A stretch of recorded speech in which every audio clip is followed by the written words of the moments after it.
எவ்வளோ விஷயங்கள் பேசுகிற இடத்துல இந்த வைஷ்ணவி மாதிரி ஆட்கள்லாம் பேச வேண்டிய ஒரு நிலைமைனா அதுக்கு திமுக முக்கிய காரணம். என்ன ரிஹர்சல் பண்ணி அந்த அம்மாவால் பண்ண முடியல, இப்படி ஓடி வந்து பக்கத்தில் வந்து நின்றுக்குமா. அப்புறம் எப்படி இருக்குது ஆட்சி, நல்லா இருக்குது தலைவரை, வேறு லெவலு. இது பார்த்தாலே எல்லாருக்கும் தெரியும். ஆனால் இதை தான் இந்த டீமு திரும்ப சொல்லிக் கொடுக்குது. போதைக்கு எதிராக நம்ம எப்போவுமே இருப்போம். மது அருந்துவது தவறு, கல் உண்ணாமைன்றது ஒரு இதுவே இருக்குது திருக்குறள்லாம். கல்லுக்கடைக்கு எதிராக போராட்டம்லாம் ராஜாஜி உட்பட காந்தி உட்பட எல்லாம் நடத்திருக்காங்க. அந்த கல்லே மோசன்றப்போ டாஸ்மார்க் நீங்கள் எந்த அளவுக்கு சீரழிச்சுட்டு பார்க்குறோம். அதோடைய அர்த்த வெர்ஷனாக மெத்து, கொக்கைன்னு, கஞ்சா இப்படி போய்கிட்டு இருக்கு. மிகப்பெரிய தலைவர்கள் பேசி, அரசியல் பேசி, மன்றங்கள் உருவாக்கி, மன்றங்கள் மூலியமாக அரசியல் பேசி, அரசியல் தெரிந்தவர்களாலே ஆளப்பட்ட ஒரு கட்சி இன்றைக்கி ரீல்ஸ் போடுறவர்களை நம்பி இருக்கிற நிலைமை தான் இன்றைக்கி இருக்குது.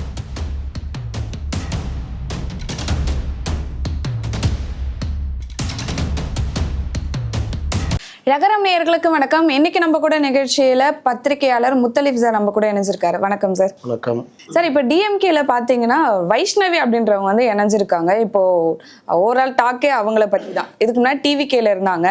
அங்கிருந்து டிஎம்கே பத்தி அவங்க நிறைய விமர்சனம் செஞ்சாங்க. துணை முதல்வரையே விமர்சனம் செஞ்சு அவருக்கு தமிழ் சரியா படிக்க வரல அப்படின்ற மாதிரி நிறைய சொல்லியிருந்தாங்க. இப்போ டிஎம்கேல சேர்ந்து இப்போ துணை முதலமைச்சரே போய் பார்த்தும் இருக்காங்க. இது குறித்து சொல்லுங்க சார். இது அரசியல் சார்ந்தோ இல்லை டிஎம்கே சார்ந்து எந்த மாதிரியான பேச்சு இது உருவாக்க வாய்ப்பு இருக்குது?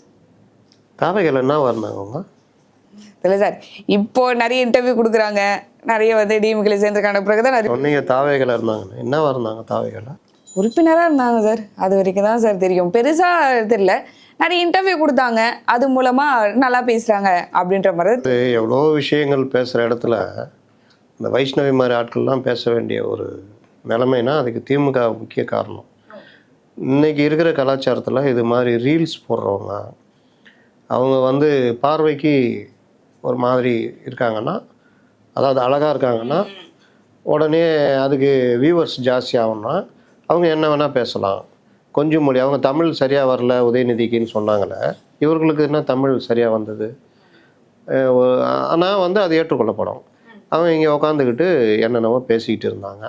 நீங்கள் பல பேட்டிகளில் அவங்கள கேட்கும்பொழுது எனக்கு தெரியாது சார்ன்ற லெவலுக்கு தான் இருக்குது. அதுதான் உண்மை. நீங்கள் அரசியலுக்கு என்னமோ அவங்க பெரிய தாவைக்காலே இன்றைக்கி பார்த்தீங்கன்னா 90% மெச்சூரிட்டின்றது, நான் சொல்கிறது பொலிட்டிக்கல் மெச்சூரிட்டி இல்லாத ஆட்களாக தான் இருக்கிறார்கள். தலைவரே பார்த்தீங்கன்னா இந்த பிறந்த நாளை எப்படி அடுத்த கட்டத்துக்கு நகர்த்தணும், அதை எப்படி ஒரு அரசியல் விழாவாக மாற்றணும், அதில் எப்படி அரசியல் பண்ணணும், அதில் நம்ம ஏதாவது மெசேஜ் கொண்டு போகணுன்றது கூட ஒரு இது இல்லாமல் அன்றைக்கி வெளியே கூட வராமல் வீட்டுக்குள்ளே இருந்ததை நம்ம பார்க்குறோம். இந்த லெவல் தான் தாவேக்கா. இந்த தாவேக்கால ரீல்ஸ் போடுறவங்களையும், இந்த தாவேக்கால பின்ன வேறு என்ன நடக்கும்? ரீல்ஸ் போடுறவங்களையும் கண்டென்ட் போடுறவங்களையும் தான் இதாகும். அதில் புஷி ஆனந்த் போன்றவர்களுக்கு ஒழுங்கான அரசியல் பேசினா கூட பிடிக்காது. இப்போ ஜெகதீஸ்வரன் ஒருத்தர் இருந்தார், நன்றாக அரசியல் பேசுவார். அவர் வந்து வெளியில் பேசிகிட்டு இருந்தவரை நீங்கள் எங்களுக்காக பேசணுன்றப்போ அவர் தாவேக்காவில் ஸ்போக்ஸ் பர்சனாக இணைத்து கொண்டு நல்லா பேச ஆரம்பித்தார். அவர் வந்து பல அரசியல் தெரியும், பல விஷயங்கள் பேசும்பொழுது அது ஒரு அறிவார்ந்த ஒரு விவாதமாக இருந்தது. அது நம்ம புசிக்கு பிடிக்காதுல்ல. என்ன மீறி எப்படி நீ சிந்திச்சிட்ட அப்படின்னு. ஐயா, நான் சிந்திக்கவே ஆரம்பிக்கலை, அதை தான் சொல்கிறேன். நீ என்ன மீறி சிந்திச்சிட்ட அப்படின்னு. ஒரு லெவல் லைட்டாக இருந்தாலே நீ என்ன மீறி சிந்திச்சிட்டேன்னு, அப்போ நீ பேசக்கூடாது அப்படின்னு அவரை போன்றவர்களை ஓரம் கட்டுறாரு பாரு.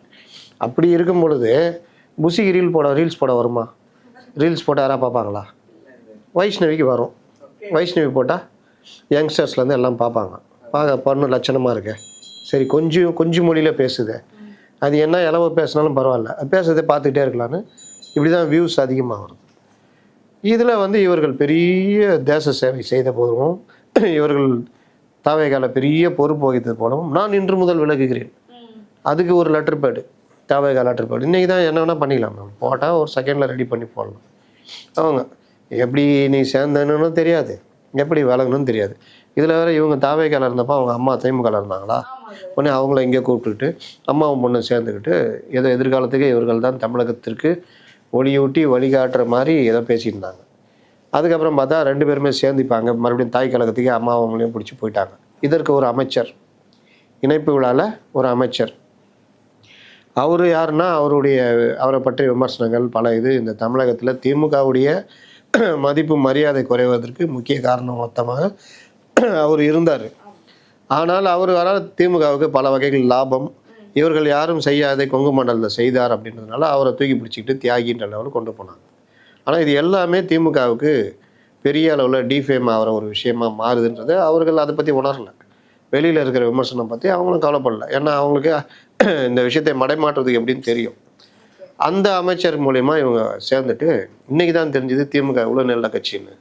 இன்றைக்கி தான் தெரிஞ்சது பெண்களுக்கு எந்த அளவுக்கு முக்கியத்துவம் கொடுக்குறாங்கன்னு. அப்படியா என்ன முக்கியத்துவம் கொடுக்குறாங்கன்னா சொல்ல தெரில. பெண்களுக்கு எதிரான குற்றங்கள் நடக்குது திமுக ஆட்சியில் தான் சொன்னீங்களம்மா, இப்போ அதெல்லாம் மாறிச்சான்னு கேட்டால் அதுக்கு சொல்ல தெரியல. இது போன்ற எதுவுமே சொல்ல தெரியாது. ஏன்னா அவர்கள் கொஞ்சம் மொழி மங்கை. ஒரு ஜாலியாக ஒரு விஷயத்தை ஏதாவது எடுத்துகிட்டு பேசுவாங்க. அதை நீங்கள் ஜாலியாக பார்த்துட்டு லைக் போடணும், ஷேர் பண்ணணும். அதை விட்டுட்டு கேள்விலாம் கேட்கக்கூடாது. இப்போ என்ன திமுகவுடைய நிலைமைனா இது போன்ற ஆட்களை பிடித்து வைத்து கொண்டு அதை போட்டுக்கிட்டு அதன் மூலியமாக விளம்பரம் தர்ற வேலைக்கு திமுக தள்ளப்பட்டிருக்கிறது. ஐம்பெரும் தலைவர்கள், மிகப்பெரிய தலைவர்கள் பேசி அரசியல் பேசி மன்றங்கள் உருவாக்கி மன்றங்கள் மூலியமாக அரசியல் பேசி அரசியல் தெரிந்தவர்களாலே ஆளப்பட்ட ஒரு கட்சி இன்றைக்கி ரீல்ஸ் போடுறவர்களை நம்பி இருக்கிற நிலமை தான் இன்றைக்கி இருக்குது. அன்றைக்கி அங்கே திட்டியிருந்தவங்க காசுக்கு வாய் வைக்கிறது தானே. அங்கே திட்டியிருந்தவங்க அங்கே இருந்துட்டு இங்கே திட்டியிருந்தவங்க இப்போ இங்கே வந்துட்டு அங்கே திட்டுறாங்க. விஜய்க்கு ஒன்றுமே தெரில இவங்க சொல்கிறாங்க. விஜய்க்கு ஒன்றுமே தெரில. ஏமா உனக்கே ஒன்றும் தெரிலன்றதான் மேட்ரு. விஜய் அப்படி அது இன்னொரு பாஜக எப்படிம்மா சொல்கிறீங்க? பாஜகவுடைய கொள்கை என்ன, தாவேகாவுடைய கொள்கை என்னன்னா தெரியாது. நாங்கள் சொல்லி கொடுத்ததை சொல்லுவோம் அவ்வளோதான் அப்படின்னு. அதனால் நான் சொன்ன மாதிரி ஏற்கனவே லட்சணமாக இருக்கிறாங்க, ரீல்ஸ் ரொம்ப போகுது, ஃபாலோவர் ஜாஸ்தி இருக்கான், அதனால் இவங்களை பயன்படுத்திங்கன்னு சொல்லிட்டு ஏற்கனவே இவங்களுக்கு ஒரு அக்கா ஒருத்தங்க இருக்காங்க தெரியுமா? எங்கேருந்து போனாங்க? அவங்களும் ஒரு இதே மாதிரி மக்கள் நீதி மையம் ஒரு கட்சியில் அவங்களும் அந்த வாட்ஸ்அப்பில் அரிய தகவல்கள், கொக்கு எப்படி மீனை பிடிக்கிறது தெரியுமா, உங்கள் சருமம் அழகாக இருக்க என்ன செய்ய, இப்படிலாம் பேசிக்கிட்டு அப்படியே கொஞ்சம் பொது இது பேசி கமல்ஹாசன் இங்கே விஜய் மாதிரி அங்கே கமல்ஹாசன், அம்மா நீங்கள் என்ன பண்ணுவீங்க சார்? நான் ரொம்ப ரீல்ஸ் போட்டிருக்கேன் சார், நான் இதெல்லாம் பேசியிருக்கேன். அது ஒருவேளை அடுத்த ஜென்ரேஷன் கட்சிக்குள்ள அது இப்படி தான் போகும். ஒன்றும் இல்லை, இங்கே கூப்பிட்டு ரீல்ஸ்ன்னு பேசுனீங்க, நாளைக்கே புசியானந்த அம்மா நீ பேசக்கூடாதுட்டாரு, உடனே இவங்க பார்த்தா தாவேக்கா சரியில்லை, எங்கே பேச வரோன்னு அங்கே போயிட்டாங்க. என்ன இருந்துச்சு, என்ன கொள்கை என்ன இருந்தது, ரீல்ஸ் போடுறவங்க வச்சு பேசுனே அவ்வளோதான். அப்போனா இவங்க அந்த பையன் பேர் என்ன, இந்த ஃபுட்டு இதெல்லாம் வருவானே இர்ஃபான், இந்த மாதிரி ஆட்களை வச்சு கட்சி நடத்த வேண்டியதான். அப்போ இவர்களுடைய நிலைமை என்னென்னா இந்த மாதிரி சினிமாக்காரர்களை சினிமா கவர்ச்சிகளை நம்பி கமல்ஹாசன் கூப்பிட்டு சேர்த்துக்கினாரு. ஏம்மா நீ தான் இது, உன் பேர் என்ன சங்கிலி, இன்னையிலேருந்து நீ கங்குலி, உன் பேர் டேவிட், இன்னையிலேருந்து நீ டிராவிட்டு, அங்கே ஆட்டம் ஆட முடியுமா? போயிட்டு மதுரை வாயிலில் நின்னாங்க, ஒன்றும் இல்லாமல் போனாங்க. போன அன்னைக்கு அவங்க கண்டுபிடிச்சிட்டாங்க, தோற்று போன உடனே. ஜெயிச்சிருந்தா எங்கள் தலைவர் கமல்ஹாசன் கலைஞானி அவரை விட்டான்னு இருப்பாங்க. தோற்ற உடனே இவருக்கு ஒன்றுமே தெரிலன்னு இவங்க சொல்கிறாங்க. இவங்களுக்கு எதாவது தெரியுமான்னு கேட்டால் ஒன்றும் தெரியாது. உடனே வாமான்னு இங்கே சேர்த்துக்கிட்டாங்க. சேர்த்துக்கிட்டோன்னா அவங்களுக்கு ஐடிவிங்கில் பதவி. என்ன செய்வீங்க சார்? என்கிட்ட ஃபாலோவர்ஸ் இவ்வளோ பேர் இருக்காங்க, அது ஒன்று தான் தகுதியா? இல்லை சார் நான் எதையாவது போட்டுக்கிட்டே இருப்பேன், அது மட்டுமா தகுதி? இல்லை சார் நான் போட்டேன்னா எல்லாரும் பார்ப்பாங்க, ஓ அதுதான் தகுதியா? இப்போ அதுதான் தகுதி. இதோடைய வெளிப்பாடு தான் இந்த அம்மா அங்கே போய் உக்காந்துட்டு இருக்கிறாங்க. அதை மீறி நாம் என்ன சொல்ல முடியும்? இது டிஎம்கேக்குள்ளேயே ஒரு மிகப்பெரிய பிளவை ஏற்படுத்தின மாதிரி இருக்கு சார். நிறைய பேர் அதை சார்ந்து நிறைய போஸ்ட்டும் போட்டிருக்காங்க, நிறைய ட்விட்லாம் பண்ணியிருக்காங்க. என்னன்னா நீங்க இப்போ வந்தவங்களுக்கு கூப்பிட்டு அதுவும் துணை முதல்வரை பார்க்குற அளவுக்கு அவங்க இப்போ உள்ள வந்தவங்களுக்கு அவ்வளோ பெரிய துணை முதல்வரை பார்க்கும் அளவுக்கு அவங்க வளரல. துணை முதல்வருடைய தரம் அந்த அளவுக்கு தாழ்ந்து இருக்கிறது. யார் அது சார்? இந்த மாதிரி வந்திருக்காங்க, என்ன வந்தாங்க? இல்லை சார் அங்கேருந்து ரீல்ஸ் போட்டுருந்தாங்க, சரி இங்கே சேர்த்துட்டோம், சரி அதுக்கு நான் எதுக்கு பார்க்கணும்? எது பண்ணிட்டு போங்க, எனக்கு வேலை ஒர்க் இருக்குது அப்படி. ஆனால் அவ்வளோ நேரம் அவருக்கு ஃப்ரீயாக இருக்குது, கூப்பிட்டு பார்த்து பண்ணுங்கம்மா நல்லா பண்ணுங்க அப்படி அப்படின்னு. இதுதான் இன்றைக்கி முதலாளித்துவ கட்சிகளில் இந்த மாதிரி விஷயங்கள் தான். அரசியல் பண்ணுறதுனா 2-3 விதமாக மாறிவிட்டது. மேடை பேச்சுகள்னால் ஆபாசமாக பேசுறது, அதை தாண்டி அறிவார்ந்த விதமாக பிரச்சனையை பேசுறதுக்கு இவர்களுக்கு தெரியவில்லை. இவர்கள் பழைய விஷயத்தை பேசினா அதெல்லாம் இப்போ உருட்ட முடியல. அதுக்கு பதிலாக சிவாஜி கிருஷ்ணமூர்த்தி போன்றவர்களை வைத்து உருட்டுவது. இல்லை கொஞ்சம் அறிவார்ந்தா ஏதாவது பேசணும், அவர்கள் பேசுறதுன்னு பெரிய மேட்ரு கிடையாது, அதுக்கு வாடகைக்கு ஆள் பிடிக்கிறது. இந்த ஒரு அம்மா பேசிகிட்டு இருக்காங்களே, தீக்கால இருக்காங்களே, அப்போ அந்த அம்மா, அப்புறம் இவர் சுபவீர பாண்டியன், அவர் கூட இப்போ இதாகிட்டார், பூமர் அங்கிள் ஆகிட்டார். வீரமணி பூமரோ பூமர் அங்கிள் ஆகிட்டார். அப்போ இன்றைக்கி இருக்கிற வாடகை வாய்கள்னால் அந்த அம்மா மாதிரி ஆட்களை பிடிச்சி கொண்டு வந்து பேசணுமா, அருள்மொழி இவங்கெல்லாம் வச்சு வாடகை வாய்கள். அப்புறம் வந்து யார் பார்க்குறது? சரி, பத்திரிகையாளர் சில பேர் தெரிஞ்சுக்கிறான், ரிட்டையர் ஆகிட்டு. நீங்கள்லாம் வாங்கப்பா, பத்திரிகையாளர்னு பேசுங்க, ஆனால் நீங்கள் ஆதரித்து பேசுங்க, அவ்வளோதான். அதுக்கப்புறம் வேறு யார்? விமர்சகர்னு சில பேர் தெரியும். நீங்கள் வாங்கப்பா, நீங்கள். இப்படி தான் இன்றைக்கி திமுக ஓடுகிறதே தவிர, நீங்கள் பாருங்கள், இதை தாண்டி இன்னொரு வேலை என்ன? IT wing. ஐடி விங்கில் கட்சிக்காரங்க தான் இருக்கணும். ஆனால் இங்கே இருக்கிறதுலாம் கூலிக்கு ஆள் எடுக்கிறது. இப்போ ஐடி விங்கில் சரியா? சரி, எவ்வளோ சம்பளம்? 25 ரூபா. சார் நான் வண்டையாக திட்டுவேன் சார், உனக்கு 30,000 ரூபா. சார் 8 தலைமுறை இழுத்து திட்டுவேன் சார், 40 ரூபா. சார் நான் திட்டுறதுல அவன் வந்து அந்த ட்விட்டரையே பல பேர் மூடிட்டு ஓடிட்டுருக்கான். சார் நீ தான்டா தேவை, நீ தான் அந்த டீமுக்கெல்லாம் லீட்ரு, எப்படி வண்டையாக திட்டணும். அப்புறம் சார் அப்புறம் என்ன பண்ணோம்? இந்த பார், இவருக்கு நீ தான் பீட்டு, அவர் என்ன போட்டாலும் நீ வந்து திட்டணும், நீ வந்து அவருக்கு. இதானே நடக்குது. அறிவார்ந்த விவாதம். ஏன் இப்படி சொல்கிறீங்களா? எப்படின்னா நம்ம கூட திருப்பி நான் இதை ஏன் சொல்கிறேன், இதுதான் காரணம்னு சொல்லலாம். ஆனால் கிடையாது. இன்னும் சில திடீர் அறிவாரிகள் அவர்கள் என்ன பண்ணுவாங்கன்னா, இல்லாத ஒரு விஷயத்த இருக்கிறதா அப்படியே கடன்னு பேசுவாங்க. அது ஆமாம், பேசும்போது பார்க்கும்பொழுது ஐயோ எவ்வளோ அறிவுப்பா, காது மூக்கு வழியாக வலியுது இவங்களுக்கு அப்படின்னு பார்ப்போம். அவர்கள் திடீர் அறிவாரி, இவர்களை கூப்பிட்டு வச்சுக்கிறது. சரி, இது திடீர் அறிவாரிகள் மூஞ்சி சலிச்சு போச்சு, எப்போ பார்த்தாலும் இந்த ஆளையே பார்க்குறதா, ஒரே பேசினே இருக்கிறான், இது ஒரே திட்டினே இருக்கிறான். அப்போது கொஞ்சம் அழகாக இந்த யங்ஸ்டர்ஸ் பார்க்குற மாதிரி, தாவேக்காலெல்லாம் பார்த்தீங்கன்னா யங்ஸ்டர்ஸ் இன்ஸ்டா தான் பார்க்குறான். இந்த மூஞ்சி எதுவும் இன்ஸ்டாக்கு லாய்க்கல, இது எல்லாம் ட்விட்டரில் தான் சண்டை. அப்போ இன்ஸ்டாக்கு என்ன பண்ணுறது? இதோ இந்த பொண்ணு பிடிப்பா, ஏம்மா என்னம்மா, ஆமாம் சார் புஷியானந்தன் பேச விட மாட்டேங்கிறேன். அப்போ இங்கே வா, உன்னை நல்லா பேச விட்றோம், நாங்கள் வாட்டில் கூட பண்ணி வாரில் வண்டியாக பேசு. அசிங்கமாக பேச வருமா சார்? அது வராது சார். சரி ரைட் விடு, அப்போ டீசெண்டாகவே போட்டு நீ வாட்டில் பேசு, ரைட், நீங்கள் வந்தால் மட்டும் போதும் அப்படின்னு போயிட்டு இருக்கு. அப்போ முன்னாடிக்கிறேன்னா என்ன சார், என்ன சார் நான்லாம் அவ்வளோ வருஷமாகறேன், ஏய் உனக்கு இந்த மூஞ்சி இருக்குதா, நீ போட்டால் எவ்வளோ பேர் பார்க்குறான்? அந்த அம்மா பேசினா பார் 1,00,000 பேர் பார்க்குறான். சார் அந்த அம்மாவுக்கு ஒன்றுமே பேச தரல சார், அது எவனுக்குடா தேவை? 1,00,000 பேர் பார்த்தானா அவ்வளோதான். அவர் எங்கள் தளபதி ஸ்டாலின் சொல்தா, எங்கள் சின்ன தளபதி உதயநிதின்னு சொல்தா, எங்கள் தங்க தளபதி செந்தில் பாலாஜின்னு சொல்தா, 1,00,000 பேர் ரீச் ஆகிட்டோமா? அதான்டா கணக்கு. நீ சொல்ல பாரு, 10,000 பேர் பார்க்குறானா பாரு. இப்படியே போயிட்டு இருந்துச்சுன்னா அப்போ அடுத்த தலைமுறை அப்படின்றது, ஏன்னா வழிவழியா ஒருத்தரா கலைஞர் வரைக்குமே ஒரு திடமா இருந்துட்டு இருந்த ஒரு கட்சி. அடுத்தது ஸ்டாலின் அவர்கள் இதுல சில குறைகள் நிறைகள்னு போயிட்டு இருக்கு. பட் அந்த பழைய ஆட்கள் மூத்த தலைவர்கள் அப்படின்ற மாதிரி வச்சு கொண்டு போயிட்டு இருக்காங்க. அடுத்த தலைமுறைன்னு வரும்போது இப்போ இந்த கட்சியை அடுத்தது வந்து துணை முதல்வர் கையில தான் அப்படின்றதே முடிவு பண்ணிக்கிட்டாங்க கட்சியில் இருக்கவங்க. அப்படி இருக்கும்போது துணை முதல்வர் கீழே அவர் முதல்வரானதுக்கு அப்புறமா வரக்கூடிய அடுத்த தலைவர்கள் அப்படின்னு இருக்கும்போது இந்த கட்சி எப்படி சார் போகும்? இவ்வளோ பெரிய கட்சி. நான் இன்னொரு பார்ட்டு சொல்றேன், அதுக்குள்ள நீங்க குறுக்கிட்டீங்க. நீங்க கேட்கறதுக்கு அதான் பதில். கலைஞர் இருக்கிற வரைக்கும் கட்சி கலைஞருடைய கட்டுப்பாட்டில் இருந்தது. மாவட்டந்தோறும் நிர்வாகிகள் வருவார்கள். அறிவாலயத்துக்கு கலைஞர் தினமும் வருவார். டெய்லி நம்ம ஆஃபீஸ் போகிறோம்ல, ஸ்கூல் படிக்கும்போது டெய்லி ஸ்கூல் போகணும், காலேஜ் படிக்கும்போது டெய்லி போகணும். அந்த மாதிரி அவருடைய அலுவலகம் இது, திமுகவுடைய அலுவலகம். அதான் டெய்லி அது கலைஞர் வருவார். ஆட்சியில் இருந்தாலும் இல்லாட்டினாலும் வருவார். இப்போ யார் வர்றா? ஏதாவது அல்லு சில் மட்டும் அங்கே நின்றுட்டுருக்கோம். மற்றபடி யாராவது அங்கே வர்றாங்கன்னு பார்த்தீங்கன்னா வராது. தலைவர் வர்றதே பெரிய விஷயம். அப்போது ஜெயலலிதா இதை சொன்னாங்க, தலைமை கழகத்துக்கு வருவதே தேர் கோயிலுக்கு வர மாதிரி பெரிய இது மாதிரி நடத்துகிறாங்கன்னு. ஆனால் ஜெயலலிதா வீட்டில் இருந்தாலும் கட்சியுடைய பணிகள் நடந்துக்கிட்டே இருக்கும். தலைமை கழகத்தில் என்ன புகார் வருதோ அதை வாங்கி இதுன்னு ஜெயலலிதாவை மீறி ஒரு சின்ன விஷயம் கூட நடக்காது. டெல்லியில் ஒருத்தர் பாஜகவோட கூட்டணி வருவதற்கான வாய்ப்புகள் இருக்குது அப்படின்னு ஒரு அதிகாரி, முன்னாள் ஐஏஎஸ், அவர் பேர் ஏதோ ஒரு சாமியாச்சே, வேலுச்சாமி, அது வருது, அங்கே சொல்கிறாரு, இங்கே வந்து இறங்கத்துக்குள்ள அவர் பதவி போயிடுச்சு. கட்சியில் அவர் ஏதோ பதவி கொடுத்துருந்தா போயிடுச்சு. அதுதான் ஜெயலலிதா. அப்போ போயஸ் கடனில் இருந்தாலும், குடநாட்டில் இருந்தாலும், செக்ரட்டரியேட்டில் இருந்தாலும், கட்சி அலுவலகத்துக்கு வந்தாலும் அவங்க கையில் ஃபிங்கர் டிப்பில் மேட்டர் இருக்கும். சின்ன நகர்வு இருந்தாலும் தெரிஞ்சிடும். ஆட்சியில் இருந்தாலும் உளவுத்துறை ரிப்போர்ட்லேருந்து எல்லாம் வரும். கூட இருக்கிறவங்களே கூட செஞ்சு இது பண்ண சொல்லுவாங்க. அவங்க எடுக்கிற முடிவு கரெக்டாக இருக்கும். ஃபைலை முழுவதும் படிப்பார். ஒவ்வொரு விஷயத்துலையும் கவனம் செலுத்துவார். பேப்பர் படிப்பார். பேப்பர் படிக்கிறதுல என்ன பிரச்சனை இருக்கோ நடவடிக்கை எடுப்பாங்க. அப்போ வண்டியில் போனாங்கன்னா மனு வச்சுட்டுன்னா மனு வாங்குவாங்க. யார் மனு கொடுத்தான்னு கூட அவங்களுக்கு தெரியும். அங்கே போய் செக்ரட்டரியில் இறங்குறாங்கன்னா அங்கேயே மனு வாங்குவாங்க.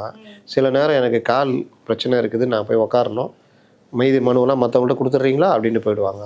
அந்த மனு அவங்க டேபிள் போவோம், படித்து பார்த்துருப்பாங்க, நடவடிக்கை இருக்கும். கலைஞரும் அதே மாதிரி தான் வருவார். அவர் இவங்க ஸ்டைல் இல்லைனாலும் அவர் ஸ்டைலு வேறு. எல்லா கட்சிக்காரங்களும் அவரை வந்து பார்ப்பாங்க. கட்சிக்காரங்க அவர்கிட்ட தகவல் சொல்லுவாங்க. கட்சிக்காரர் எந்தெந்த மாவட்டத்தில் என்ன பிரச்சனைன்னு அவருக்கு தெரியும். எல்லா மாவட்ட செயலாளர்களும் எல்லாரையும் க்ளோஸாக தெரியும். என்ன பிரச்சனைன்றதும் தெரியும். அவர் ஒரு மாவட்டத்துக்கு போகிறாருன்னா அந்த பிரச்சனை தீர்ந்துடும்.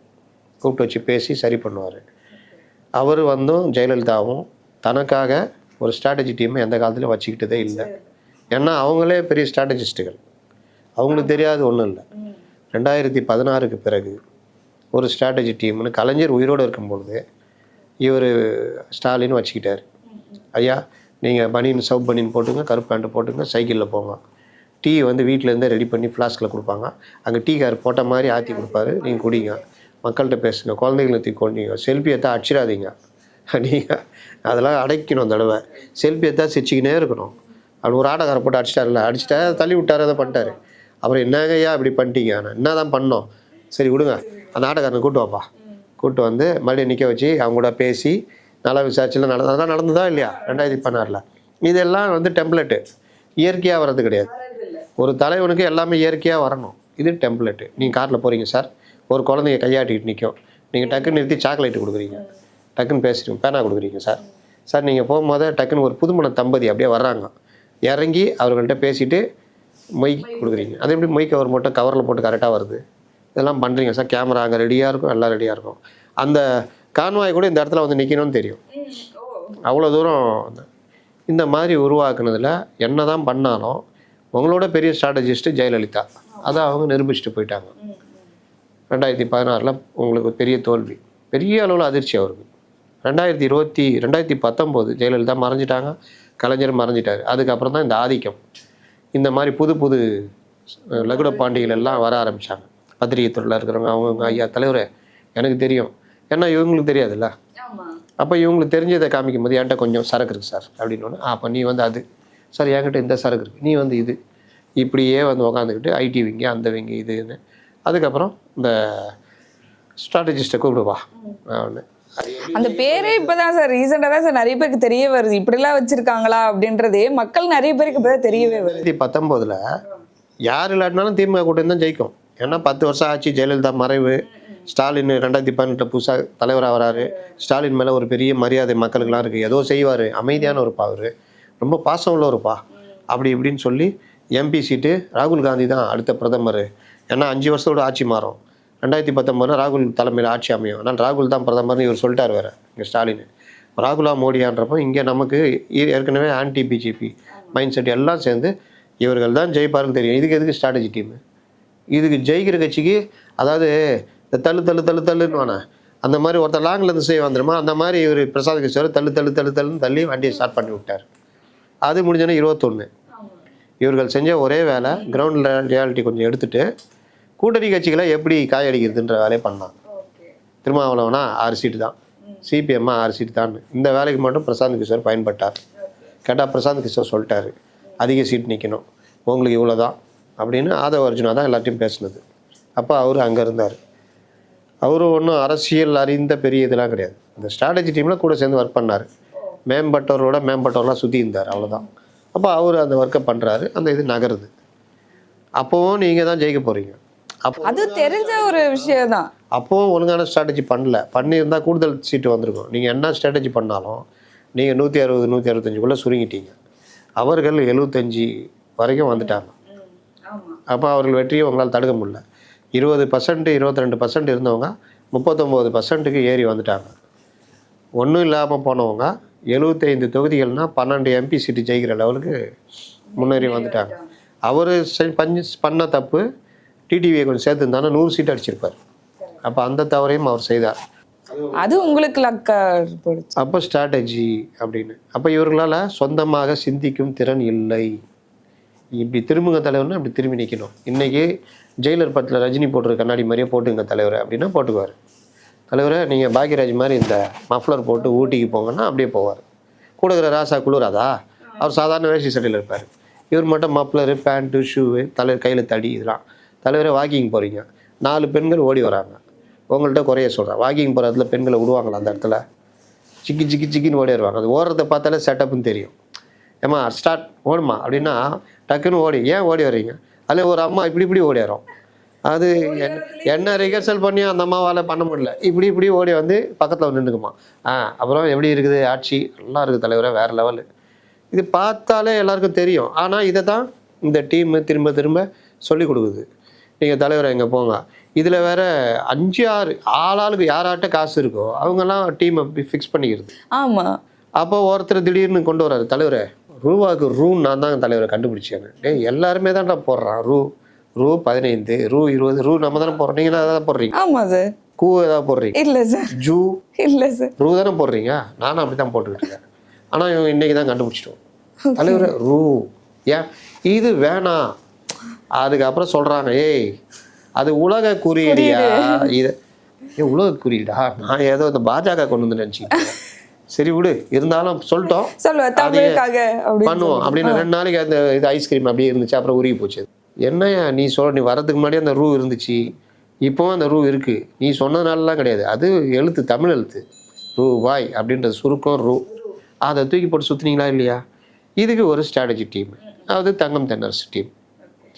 இன்னொரு டீம் என்ன, சுனில் டீம். அது அவர் ஏற்கனவே 2016 பெரியவருக்கு ஒர்க் பண்ணார். இப்போ சின்னவருக்கு ஒர்க் பண்ணுறாரு. ராபின் சர்மா, அவர் யார்? இந்த ஐபேக்லேருந்து பிரிஞ்சவர். ஷிண்டேக்கெலாம் ஒர்க் பண்ணவர். அவர் கூட கொஞ்ச நாள் பிரசாந்த் இருந்துட்டு போயிட்டார்.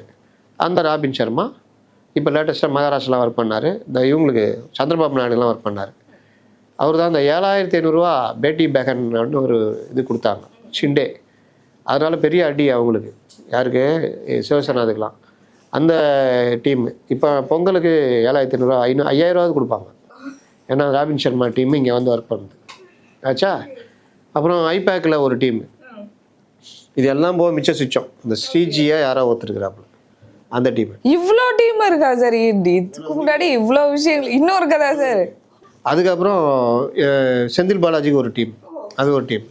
அப்புறம் ஒரு 6-7 டீம். இது இல்லாமல் சின்ன சின்ன ஆட்கள் அவங்கவுங்க. நம்ம பத்திரிகையாளரில் பல பேர் திடீர் ஸ்ட்ராட்டஜிஸ்ட மாதிரி அவங்களாம் தனித்தனியாக.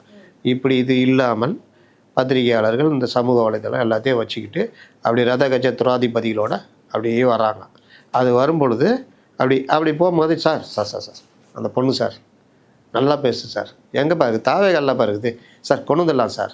கொண்டு வந்து அவன் என்னம்மா பண்ணுவேன் சார் நல்லா ரீல்ஸ் போடுவோம் சார். ஸோ எல்லாரும் பண்ணுறாங்க, நீயும் பண்ணு. எல்லாரும் நாங்கள் ஜெயிக்கணும், அவ்வளோதான்.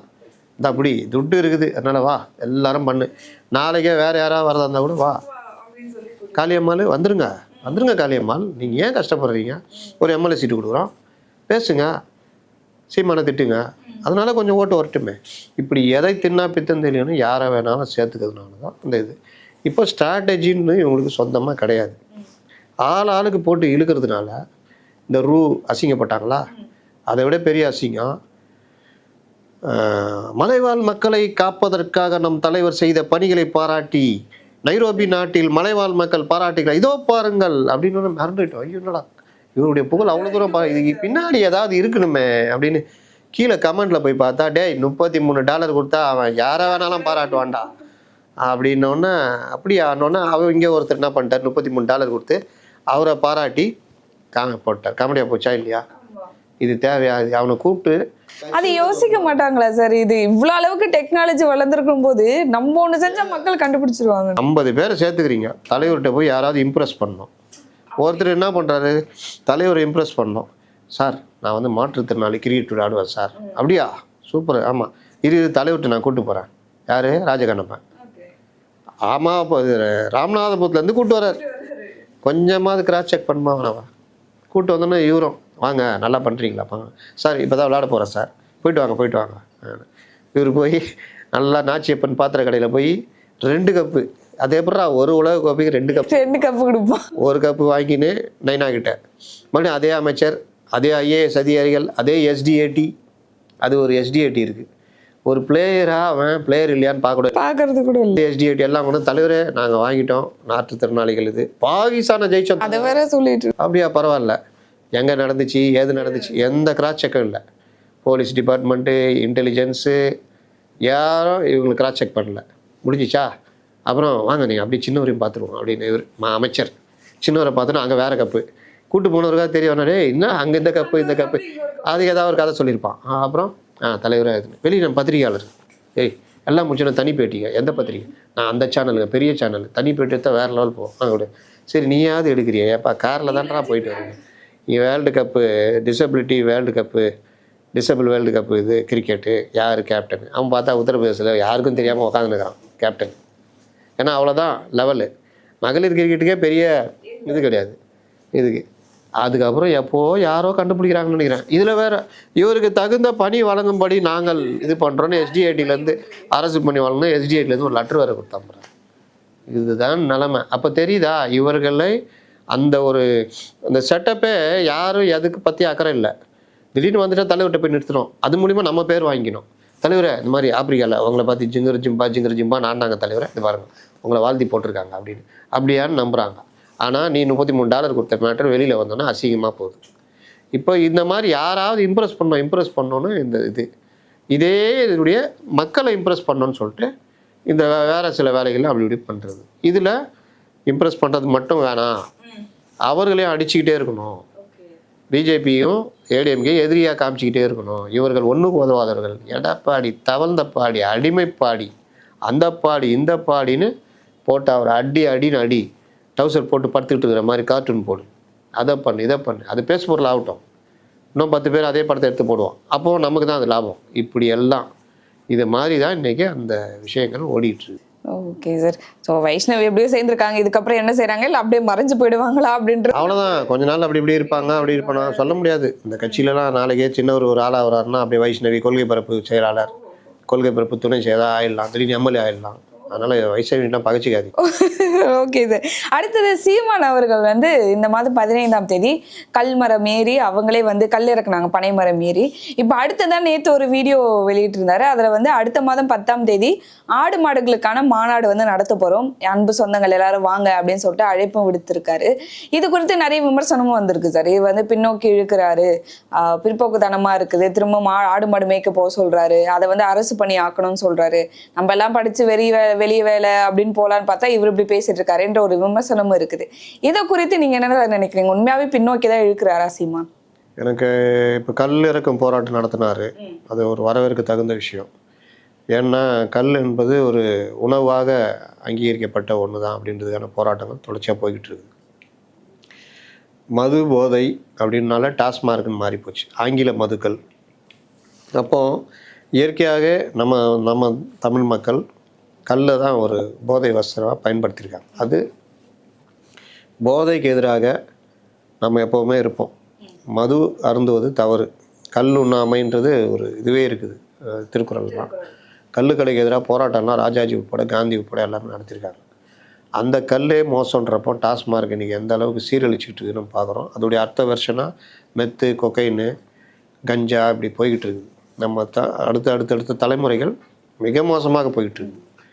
கல்லுண்ணாமைன்னு இருக்கிறப்போ கல்லே கிடையாது, சாராயம் கிடையாது, டாஸ்மார்க் தான் குடிக்கணும்னு கொண்டு வந்ததுனால நீங்கள் மது பழக்கத்தை வந்து நிறுத்த முடியாது. ஆனால் இதை பயன்படுத்தி அரசே மக்கள்கிட்டேருந்து அவர்களுடைய சேமிப்புகளை, அவருடைய வருமானங்களை பறிக்கிற ஏற்பாடு நடக்குதுன்றதான் குற்றச்சாட்டு. 100 ரூபா சம்பாதிக்கிறீங்க, 100 ரூபாலாம் இப்போ கிடையாது, இப்போ 500 ரூபா சம்பாதிக்கிறீங்கன்னா 300 ரூபா மது அருந்துறாரு. அவரால் டெய்லி மது அருந்தாமல் இருக்க முடியாது. அப்போ மது அருந்தும் பொழுது சைட் டிஷ் அதுன்னு பார்த்தீங்கன்னா 200 ரூபா. சாதாரண ஒரு வாட்டர் பாக்கெட் வாங்கினா இவ்வளோ விலை, ஒரு ஆப் பாயில் வெளியில் ஒரு விலையா, அங்கே பார்த்தா அதோட 3 மடங்கு விலையாம். அப்போ இதெல்லாம் அவர் மது வரும்போது அதை அவர் சாப்பிட்டே ஆகணும், ஏன்னா உடம்பு இதாகிடும். சில பேர் கேட்டால் டீ குடிக்க மாட்டேன் சார், காப்பியாவது குடிங்க, காப்பி குடிக்க மாட்டேன் சார், பீர் குடிப்பியா? அது குடிப்பேன். ஏன்டா டீ குடிக்க மாட்டேன், காப்பி குடிக்க மாட்டேன், பீர் மட்டும் குடிப்பீங்களா அப்படின்னா அது அந்த மாதிரி. இவர் மது அருந்தும் பொழுது சில சத்தான பயிர் வகைகள் இதெல்லாம் சாப்பிட்டா ஒன்றும் பண்ணாதுடா மாப்பிள்ள அப்படி இப்படின்னு. அது என்ன பண்ணுதா 40 வயசில் உனக்கு காட்டுது. அப்போ இந்த மாதிரி வந்து இதுக்கு செலவாயிடுது. 500 ரூபானா 400 ரூபா செலவழிச்சிடறான். 100 ரூபா எடுத்துன்னு குற்ற உணர்ச்சியோடு தான் வீட்டுக்கு போவான். பையனுக்கு கேட்டிருந்தாங்க, ஸ்கூல் பேக் வாங்கி கேட்டிருந்தாங்க, வீட்டுக்கு அது கேட்டால் இது கேட்டால் வரும்போதே ஒரு 1000 ரூபா வேணும்னா நம்ம 100 ரூபா எடுத்துகிட்டு போகிறோம். அந்த மாதிரி நான் எதிர்பார்த்துட்ருக்கோம். 1000 ரூபா கேட்டோம், சரி நீங்கள் வாங்கின சம்பளத்தை கொண்டு வந்து தருவோம், எதாவது வச்சு சமாளிக்கலாம், வீட்டுக்காரங்க வாடகை தரணும். உண்மையிலே சொல்கிறாங்க 90% இந்த பிரச்சனையில் தான் வாழ்ந்துட்டுருக்காங்க. மதுவால் பல குடும்பங்களுடைய வருமானம் போச்சு, நிம்மதி போச்சு, துன்பங்கள் தான் அதிகம். அப்போ இந்த மது கொடையை ஒழிக்கணும்னா ஒரு வீடியோ போட்டுங்க தலைவரை, போதை பக்கம் யாரும் போகாதீர்கள், போதைக்கு இரையாகாதீர்கள், இப்படின்னா எல்லாம் சரியாயிடுமா? மாவட்ட ஆட்சியரை வச்சே நீங்கள் டார்கெட் ஃபிக்ஸ் பண்ணுறீங்க. அப்போது மதுவால் இன்றைக்கி என்ன நிலமை?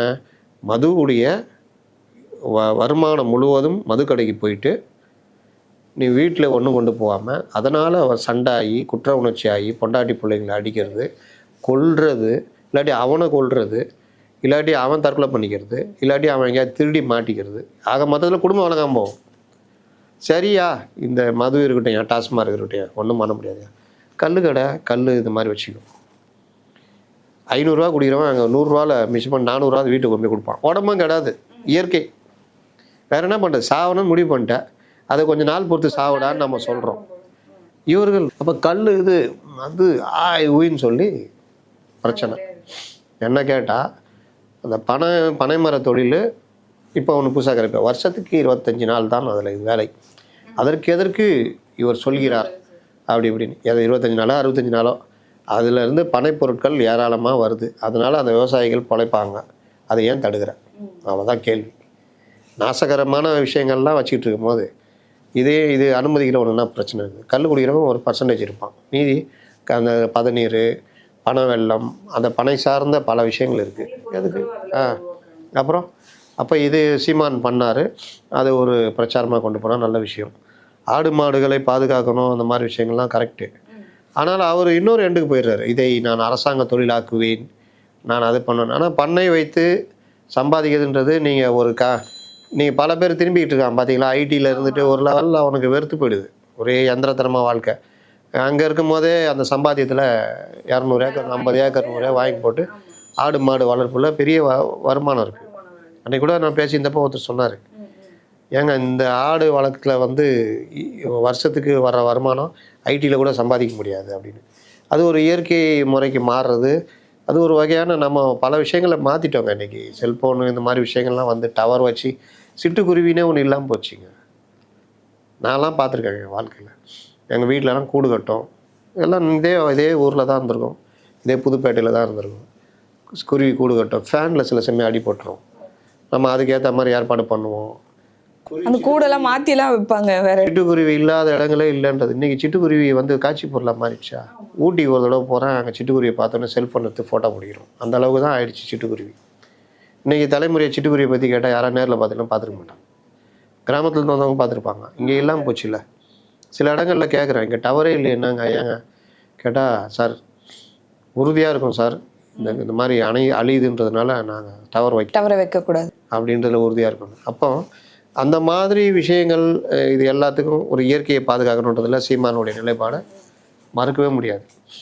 ஆனால் அதை தாண்டி இதுதான் அப்படின்னு அடுத்த கட்டத்துக்கு போகிறது மாறுறதும். இன்னொன்று, சீமானுடைய தேவை இன்னைக்கு இருக்குது அரசியலில். அவர் இப்போ அதெல்லாம் விட்டுட்டு இந்த பக்கம் போயிட்டார், அந்த இடம் வெற்றிடமாக மாறிடும். அதனால் இந்த மாதிரி விஷயங்கள்லாம் தான் எங்களை போன்றவருடைய விமர்சனமாக இருக்குது, ஆதங்கமாக இருக்கு. Okay sir. இப்போ பனைமரம் ஏறி கல் இருக்கிற ஒரு விஷயம் சீமான் அவர்களுக்கு மிகப்பெரிய ஒரு சப்போர்ட்டாக இப்போ மாறி இருக்குது. நிறைய பேருக்கு அதை விமர்சித்தாலுமே நிறைய இளைஞர்களாக இருக்கட்டும், நிறைய மக்களுக்கு அது போய் சேர்ந்துருக்கு. அதில் விமர்சனம் பண்ணுறதுக்கு என்னங்க இருக்குது? ஏதாவது 1-2 சொல்லுங்களேன். அவர் அந்த கட்டை வச்சு ஏறினதெல்லாம் சொல்லியிருந்தாங்க. ஏங்க கட்டை சரிங்க, அவர் கிரேன் போட்டால் ஏறிட்டாருங்க, அதை விட்டுருங்க. நாளைக்கு ஏறும்போது கிரேன் வச்சு அந்த இது இல்லை ஜேபிசி எந்திரத்தில் நின்றுக்கிட்டு அப்படியே கிட்ட போயிட்டு ஸ்ட்ரைட்டாக போகிற மாதிரி பண்ணிக்குவோம். வேற அதை சொல்லியிருந்தாங்க. இவர் அரசியலுக்காக தான் இதை செய்கிறாரு, சரி அவியலுக்காக பண்ணுறாருன்னு மாற்றிக்குவோம் அப்படின்னு சொல்லியிருந்தாங்க. எனக்கு என்னன்னா, இது அவருக்கு ரொம்பவே சப்போர்ட்டாக தான் மாறிக்கின்றதா எல்லாராலையும் பார்க்கப்படுது. இது அடுத்து 2026 தேர்தலில் இவருக்கு எவ்வளோ சப்போர்ட்டாக இருக்கும், இல்லை அதுக்காக தான் இந்த மாநாடு அடுத்த மாநாடோ இதுக்காக தான் அவர் ரெடி பண்ணுறாரு? அவர் சில முயற்சிகள் பண்ணிட்டு அப்படி பண்ணுறாருன்னு வச்சுக்கிட்டாலும், அரசியல் வாக்குகள்ன்றது இது ஒரு பெரிய அவருக்கு அடுத்த கட்டத்துக்கு நகர்த்துறதுக்கு மாறாதுன்றது தான் என்னுடைய எண்ணம். ஏன்னா தேர்தல்ன்றது கூட்டணி, அந்த டைமில் வர்ற பிரச்சனை, சின்னங்கள், இந்த மாதிரி பல விஷயங்கள் சம்மந்தப்பட்டது. அதுலேயும் பார்த்திங்கன்னா தமிழகத்தில் என்டிஏ தலைமையில் ஒரு கூட்டணி, டிஎம்கே தலைமையில் அதே கூட்டணி.